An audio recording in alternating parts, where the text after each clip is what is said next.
Omonjon, nima gap? Sen belki kuyovsanmi chiqarishdan? Montajga kuyovsan, kompyuterda oldida o'tirading-ku.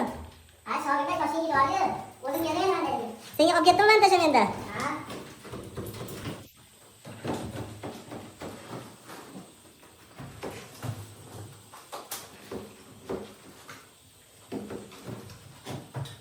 Omonjon, qani endi telefoning? Soatini ko'rsatchi, necha o'tdi?